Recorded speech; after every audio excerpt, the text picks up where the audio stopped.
চলে আসলাম পরবর্তী যে শিরোনাম talking about myself Unit-1 Lesson-2। তো এখানে যে চেইন ড্রিলটার কথা বলা আছে, আমরা এখানে যে ছবিটি দেখছি এখানে কিন্তু এই ছবির মধ্যে অনেক এক্সপ্রেশন রয়েছে, অনেক বক্তব্য। যারা নতুন শিক্ষার্থী তাদেরকে ওই ছবিটি দেখে কিছু ভাবতে শেখাতে হবে এবং যিনি ইনস্ট্রাক্টর থাকবেন, যিনি শিক্ষক থাকবেন, তিনি নিশ্চয়ই শিশুদেরকে ওই ছবি দেখে তাদের অনুভূতি ব্যক্ত করার জন্য উৎসাহিত করবেন। তো এই পাঠে আমাদের যে যে জিনিসগুলো প্রয়োজন হবে সেটি আমরা একটু যদি আগে থেকে প্রস্তুতি নিয়ে থাকি তাহলে নিশ্চয়ই অনেক ভালো হবে।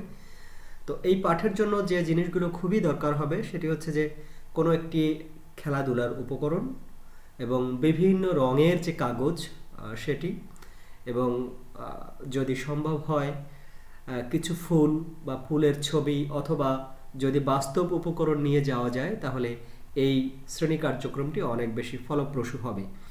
তো আমরা এখানে যে চেইন ড্রিলটা রয়েছে দেখুন, এখানে S1 মানে হলো স্টুডেন্ট একজন, যে প্রথমে এই কথাটি বলবে।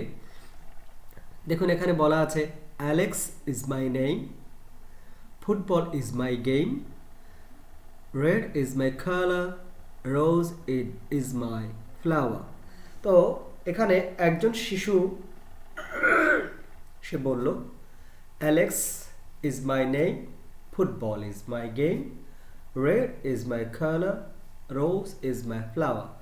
এভাবে যদি শিশুরা প্র্যাকটিস করতে থাকে, এই চেইন ড্রিলটা করতে থাকে, তাহলে এর পরবর্তীতে আরও একজন এভাবে বলতে থাকবে।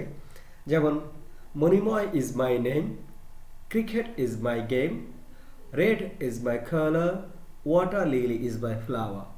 এভাবে আমরা কিন্তু শিশুদেরকে তাদের যে পছন্দের বিষয়, একজন যেন আরেকজনের একটা কপি না করে, প্রথমত তারা শুনে বুঝতে বুঝতে তারপরে তারা নিজেরটা বলবে।